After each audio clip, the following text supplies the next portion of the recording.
Non, c'est ça. René, elle m'a traité de Chris d'épais de pirate. Pour avoir trollé, oui, puis non. Je veux dire, le point était simple, pareil. Quand tu arrives, tu dis vous avez un devoir de cohérence. Si vous dites mon corps, mon choix, avec l'épisode vaccinal qu'on a eu, je m'excuse, mais. Attends, mais elle traite de crise d'épée de pirate. Moi, je Ouais, vois mais pas ça, d'erreur c'est. factuelle là-dedans. Là. Ce qui est pas fin. Ouais, le pire, c'est que je sais même pas quoi dire Asti, pour me défendre. tu t'es tellement liné up pour me faire. Ah, Mais, ok. Tu me l'as Non, servi sur un plateau en argent. trop facile. Faut que je me reprenne la semaine prochaine. Ouais, hey, d'accord. mais Écoute. pour poursuivre la conversation qu'on avait, là, justement, vu qu'on est sur Patreon, là, il y a eu un débat en Ontario il y a 1 an à peu près. Il y a un conseiller municipal dans une petite ville du nord-est de l'Ontario. J'oublie son nom, je ne vois pas son nom exactement, mais le conseiller Grant Arnold a essayé de déposer une motion comme quoi, si tu ne pouvais pas te présenter à la ville comme représentant, comme élu, si tu as un dossier criminel. OK? Moi, je pensais que c'était déjà le cas, by the way. Mais tu peux te présenter aux élections si tu as un dossier criminel, en tout cas au moins au conseil municipal. Et là, dans l'article de Radio-Canada, ça dit pour Alexandre Nanoff, porte-parole de l'Association canadienne des libertés civiles, ces changements proposés par cette motion sont antidémocratiques.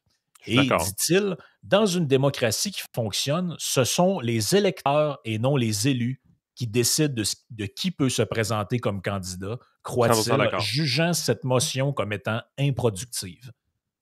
Très bonne intervention. Ouais, je comprends pas. Écoute, en fait, la seule chose, mettons, là, tu dis, des gens qui sont en prison, est-ce qu'ils devraient voter? Oui. Est-ce que des gens qui ont été en prison devraient voter? Oui. Maintenant, comme je dis, ça sert à rien de voter. C'est peut-être parce que je m'en calisse un petit peu. Hey, mais le monsieur que tu viens pour de vrai, citer dans Radio-Canada, on peut. C'est vraiment débile que quelqu'un ait cette opinion-là. Là. Je veux dire, je m'excuse, mais que tu proposes ça comme loi. Non, mais le vrai test, c'est le suivant. Le monsieur, là, c'est un Québécois, là, je ne me trompe pas. C'est un Ontarien. C'est un Ontarien, OK. Mais je veux dire, celui qui parle là, pour les droits civils et tout ça, c'est un Québécois. Alexandre Nanoff, je ne sais pas. Là, Alexandre Nanoff. OK, admettons qu'Alexandre Nanoff est un Québécois, là. Puis il est très au fait de la politique présentement, puis tout ça, puis il est très au fait que les libéraux ont demandé que Roy Eapen, à mot couvert, n'ait pas le droit de se présenter à la prochaine élection. Pour une opinion, hein. On veut juste rappeler pour une opinion. Oui, exactement. J'aimerais ça parler à ce gars-là puis lui demander son opinion sur ce sujet-là. Est-ce qu'il va avoir la même ligne que celle qu'il y a eu pour quelqu'un qui avait un dossier criminel? Si la réponse est oui, chapeau, ça veut dire qu'il passe le test de cohérence. Si la réponse est non, je vais te faire, man, tu viens de te discréditer et tu ne peux plus parler dans les médias là, après ça. Te présenter comme un expert en démocratie, là, ça ne marche pas ton affaire. Mais non, mais c'est ça. Les experts en démocratie, je m'excuse, là, mais on l'a vu avec, aux États-Unis, la fille Nina Jankowicz, puis le US Ministry of Truth, qui d'ailleurs, c'est... Je sais pas à quoi ils pensaient là, quand ils ont décidé de nommer le Disinformation Board, puis est-ce qu'ils ne s'attendaient pas à ce que quelqu'un allait sauter sur... Je veux dire, quand ils ont dit ça, j'ai fait Ministry of Truth. Il y a tellement de shows en anglais avec ça. Tu n'as pas pensé à ça? Puis que c'est elle qui nomme. Elle, c'est du OK. La plupart des gens qui s'appellent des democracy experts, ce sont des gens qui sont des experts en virtue signaling. Ou est-ce que ce qu'ils vont dire, c'est alors, on veut que les gens s'expriment sur le sujet, puis blablabla. La plupart des vrais experts en question démocratique vont être beaucoup plus nuancés que ceux qu'on entend souvent dans les médias. Ils vont dire, écoute, le problème des démocraties, c'est qu'il faut que tu délimites un périmètre dans lequel il y a des conversations que tu peux avoir et en dehors duquel tu ne peux pas avoir de conversation. Donc, par exemple, Yann, toi puis moi, on ne pourrait pas voter sur déposséder Frank à moins de faire X, Y, Z, donc de racheter Frank à au moins la valeur du marché, sinon un peu plus, si on veut le déposséder, etc. Qu'il y a des règles qui vont autour de ce qu'on peut faire. On ne peut pas juste voter de 3 loups. En fait, l'idée, c'est que 3 loups ne peuvent pas voter avec 2 moutons sur le menu du souper. Tu étends ça de manière générale, C'est quoi, c'est quoi qui fait d'une démocratie libérale? Comment est-ce qu'elle se soutient? Comment est-ce que ça interagit avec la croissance économique? Comment ça interagit avec d'autres libertés fondamentales comme le droit de propriété, comme le droit de commerce, comme le sound money, donc le rôle de l'inflation versus tout ça, tu mets ça ensemble. Puis c'est difficile d'arriver à des réponses qui deviennent des sound bites dans les médias. Je peux arriver à des réponses dans des articles scientifiques qui sont très clairs, mais ils ont plusieurs couches de raisonnement qui s'attachent et s'imbriquent l'une en l'autre. Et là, tu arrives à une réponse qui est beaucoup plus complexe que ce qu'une clip média va livrer, mais surtout une clip média où est-ce que tu essaies d'être un petit peu partisan. La réalité, c'est que ceux que tu vois qui font du expert en démocratie, généralement, c'est des pundits qui sont membres de partis. Puis ça, tu regardes c'est quoi leur parcours.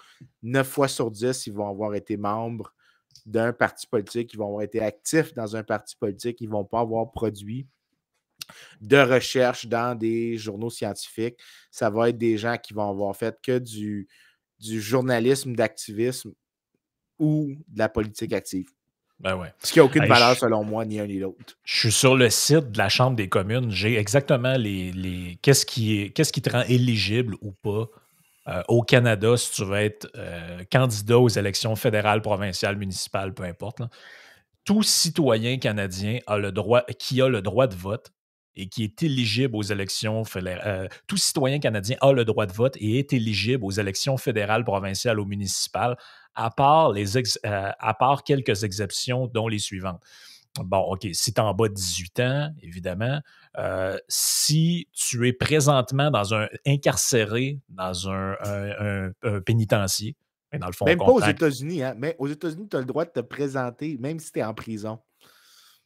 Les États-Unis sont plus libéraux là-dessus. Bon, si, mettons, tu es juge ou sénateur ou sergent, tu ne peux pas te présenter comme député. Bon, on comprend, là, tu ne peux pas faire de cumul de fonctions. Et j'ai trouvé dans le fond, tu ne peux pas te présenter aux élections les 7 années suivant un crime qui a rapport avec les élections. Donc, par exemple, quelqu'un qui aurait voté 2 fois ou qui aurait essayé de truquer quelque chose dans une élection, pendant 7 ans, suivant cette faute-là qui est démontrée, tu ne peux pas te présenter aux élections. OK? Et pendant 5 ans, regarde, c'est bien écrit noir sur blanc ici. J'essaie de retrouver le phrasé. Attendez une seconde, je l'ai ici. Toute personne reconnue coupable d'une infraction constituant un acte illégal en vertu de la loi électorale du Canada et notamment d'avoir dépassé le plafond des dépenses d'élection, entravé le processus électoral ou fait un faux serment, ne peut plus se porter candidate pendant 5 années qui suivent la date où elle a été déclarée coupable. Mais pour tout ce qui est du reste, techniquement, je dis bien techniquement, quelqu'un au Canada qui aurait commis un meurtre ou un vol de banque ou quelque chose comme ça, qui a purgé sa peine et qui est remis en liberté, a le droit de se présenter aux élections et éventuellement d'être élu. Donc, dans ces conditions-là, de dire qu'il faut exclure des gens pour des idées qu'ils ont, ça me paraît complètement une dérive. Là. C'est carrément c'est des propositions loufoques. Puis tu sais, je pense que l'argument qui est amené par le gars des libertés civiques est le bon. C'est aux électeurs de choisir leur représentant. Si quelqu'un se présente aux élections, qui est candidat dans mon comté, puis j'apprends qu'il a déjà été en prison pour fraude, j'ai juste à ne pas voter pour lui. C'est fin de l'histoire. Parce que dans le fond, quand tu commences à faire ça, ça suppose que tu mettes les conditions. Tu sais, là, les conditions sont claires, elles sont objectives. Tu as déjà essayé de frauder les élections, tu ne peux pas te présenter pendant 7 ans. C'est ça le critère. Écoute, c'est drôle par contre l'affaire que tu dis que c'est quand tu es en prison au Canada, tu ne peux pas te présenter. Aux États-Unis, en 1920, un des candidats à l'élection de 1920, c'était Eugene V. Debs. Et Eugene V. Debs, c'était le candidat des socialistes. Et il était en prison parce qu'il avait parlé contre l'implication des États-Unis dans la Première Guerre mondiale. Et il était en prison, puis il était candidat à la présidentielle. Il a fait, je pense, 6% à peu près, quelque chose comme ça. Puis il a fait campagne à partir de la prison.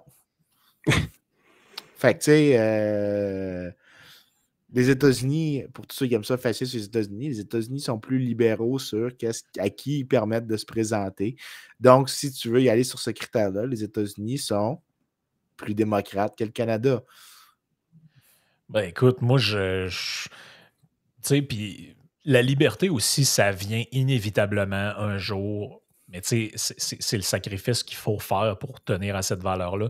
C'est sûr qu'un jour, ça peut venir avec quelque chose qu'on va dire, ouais, ça, c'est un peu une dérape du principe, dans le sens que tu pourrais arriver un jour que quelqu'un qui a commis un meurtre se ramasse élu et soit dans un parti politique représenté à la Chambre des communes ou à l'Assemblée nationale.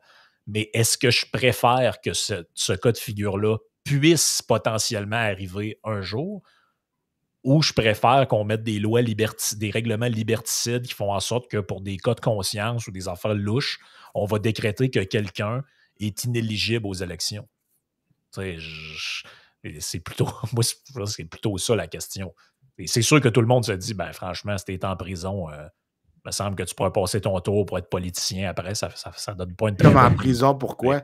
Mais c'est ça l'affaire, exact. C'est ça, tu sais, je veux dire, les gens disent ça, mais mettons que je suis en prison parce que j'ai dit, OK, allons-y extrême. Edward Snowden se fait extrader aux États-Unis. Le gars, c'est un héros pour beaucoup de monde. C'est ça. Et il se présente à la présidentielle sous la prémisse qu'il n'y a personne n'a le droit de se faire, ou même juste plus simplement que n'importe quel cas de government eavesdropping doit être beaucoup plus sévère que ce que c'est. Et disons que pour une raison étrange, j'y gagne.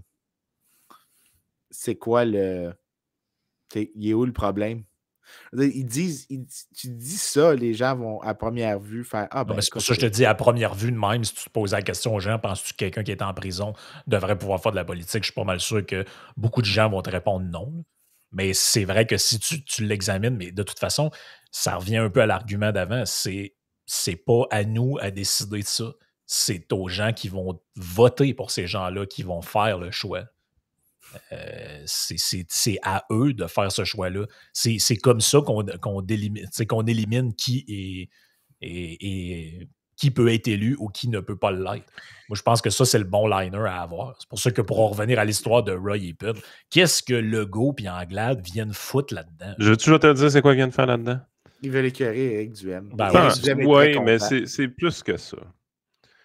Ça s'en va sur Twitter, là. Là, ça commence la journée en ouvrant Twitter. Puis là, ça pèse sur recherche avec les trends. Là. Bon, qu'est-ce qui est trendy aujourd'hui? Oh, Roe versus Wade, ça. Un gars comme Legault, il ne sait pas c'est quoi. Là. C'est quoi ça, là, Roe? Là? C'est une important, de chips. là. Fait que là, il s'informe. Là, hey, les gars, c'est quoi? Lui, il est sûr que c'est un joueur de hockey, là, Wade puis Roe. Là. Il y a un goaler qui fait l'arrêt là-dedans. Là. Je ne l'ai pas vu. Là. Tu m'as envoyé une vidéo YouTube de l'arrêt, je comprends pas c'est qui. Puis là, finalement, il se rend compte que c'est l'affaire pour l'avortement. Puis là, il se rend compte que le sujet il est vraiment populaire. Puis là, c'est vraiment trendy. Là. Fait que là, tu te dis, OK, comment moi aussi je pourrais en parler? Qu'est-ce que je pourrais dire? Fait que là, la première journée, tu dis, ah, nous, là, c'est non négociable, c'est des batailles vachement travaillées, on a eu des gros combats, on les a gagnés, on a avancé, soit restons vigilants, il ne faut pas céder un pouce aux gens qui sont retard. Fait que la première journée est faite, ça va bien, là, tu te réveilles le lendemain matin, tu recommences ta journée, tu te dis, tabarnak, j'étais encore hot, ça se dit pas là, le monde parle encore de ça, je ne peux pas dire la même affaire qu'hier, qu'est-ce qu'on pourrait dire? Ah, on va parler des conservateurs. Là, tu pars. C'est tout le temps là, le buzzword de la journée avec comment je pourrais faire pour bien paraître. Deuxième question, si tu n'as pas de réponse, c'est comment je pourrais planter un de mes adversaires avec le buzzword. Ça finit là. Si vous pensez qu'il y a une démarche intellectuelle en arrière de leurs actions, je veux dire, vous êtes naïfs. Il n'y a aucune démarche intellectuelle là. Est-ce que tu me poses la question ou tu essaies juste de dire ce que j'aurais dit? Hey, on s'entend-tu que ça, là, c'est un des trucs les plus dégueulasses que j'ai vu de ma vie? Tu sais, l'article de la presse recule sur l'accès à l'avortement. Le Québec n'est pas à l'abri. Et là, tu as la grosse face à Éric Duhaime dans la photo. Mais quel est le rapport? Tu sais, puis je comprends, là, tu peux détester Éric de manière viscérale, tu peux... Puis les 39 députés conservateurs qui sont sur le front page du journal aujourd'hui. Pour moi, là, tu sais, je vais vous donner un comparatif. Pour moi, c'est comme si tu avais fait un article de journal et tu avais écrit Retour du communisme, le Québec n'est pas à l'abri, puis tu as la tête à Manon Massé dans le corps à côté. C'est exactement le même niveau. Là. Puis malheureusement, il y a des gens, Vincent, tu le dis tout le temps, là, arrêtez de lire le journal puis lisez des livres, des articles. Mais il y a des gens, malheureusement. Le journal. Ouais, mais il y a des gens qui lisent. Puis parce que je suis certain d'une affaire, c'est quand je vais partir pour aller dans de la famille, là, je vais être autour de la table, je vais entendre ça. Ouais, Éric Duhem, le gars qui veut empêcher les filles d'avorter. Ah, c'est sûr. Le pire, c'est que le provincial, il peut tellement faire d'affaires là-dessus. Là. Oui, c'est ça. Tout le monde a compris que c'est géré par le Québec, c'est en plus l'avortement. Yep, c'est tout à fait de niveau provincial. Ah, c'est incroyable. Hey, c'est vrai, hey, en terminant, Vincent, savais-tu que Pierre Fitzgibbon, c'est le meilleur ministre de l'économie depuis Bernard Landry? Ben, Bernard Landry n'était pas si bon que ça, fait que c'est peut-être possible. Non, mais c'est un conseiller de Legault qui a dit ça, là, que c'était le meilleur premier ministre. C'était le meilleur ministre de l'économie qu'on avait là, depuis longtemps. C'est pour ça que les autres partis... Écoute, moi, je veux juste rappeler une chose du temps que Bernard Landry était ministre de l'Industrie au Québec. J'ai vraiment quelque chose d'important à rappeler. Deux choses. Cité du commerce électronique et Métaphoria. Ah, c'était quoi ça, cette affaire-là, déjà? Métaphoria, c'était une cité du jeu virtuel qu'il allait avoir à Montréal, financée massivement par l'État. Et le personnage clé dans cette histoire-là, Stéphane Le Bouillonnec. Oh my God, Stéphane Le Bouillonnec. Qui a été, je pense, brièvement... Pas rendu à la CAQ, lui? Oui, ben c'est lui qui... le président de l'ADQ. Oui, lui, je n'étais pas capable, je le blairais pas, ça n'avait aucun sens. Là, il me tapait ses nerfs quand on était à l'ADQ. Mais il a été brièvement... On est sur Patreon, là. On est entre nous autres, là. Il a été député pendant 2 ans. Il s'est représenté en 2018, puis ils l'ont crissé dehors parce qu'il était sur le conseil d'administration. La CAQ réhabilite son ancien président, Stéphane Le Bouillonnec, et le nomme au conseil exécutif. Ça date de 2020. Écoute, si on trouve que...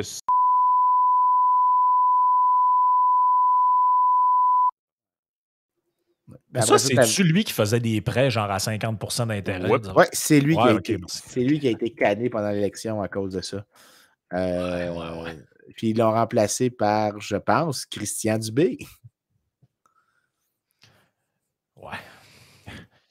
Mais OK, parce que lui, dans le fond, Stéphane Le Bouillonnec, OK, lui, c'était vraiment un... OK, né en France, homme politique. Ça, je savais pas. Il était aussi, il faut souligner dans le temps qu'il était là, il a été président des jeunes péquistes dans les années 80. Oui, il est à l'origine d'un péquiste, comme tous les caquistes, partisan de Pierre. Non, ça, c'est moi qui l'ai Oui, je suis sûr que c'est toi qui as ajouté ça. Moi, je réécris les articles Wikipédia, c'est pour ça. Je vais aller rajouter la mention, mais quand on a fini. Il est membre du conseil d'administration de la firme de sondage Léger Marketing. Ah, c'est intéressant. Ah, ouais. Ouais. Ce genre de personnages-là sont toujours proches des lieux de pouvoir. Lui, dans le fond, il était au PQ, il était à l'ADQ, puis après ça, il était à CAQ. OK. Puis là, il semblerait-il qu'il ne serait plus là, ou peut-être encore là. On ne sait pas trop. Là. OK. Le Journal de Montréal révèle que Stéphane Le Bouillonnec était aussi président du conseil d'administration de Finabanks, une entreprise qui offre des prêts financiers excédant les 90% de taux d'intérêt via son outil iCash. OK, ça là, je me souvenais plus des chiffres. Là. Le taux usuraire au Canada est de 60%. Je vais juste envoyer le truc de la Métaphoria parce que je le cherchais. Dans le temps, mon père et moi, on allait souvent à Montréal on allait voir des films, puis sur Sainte-Catherine, tu as le Montreal Pool Room qui est une place à hot dog.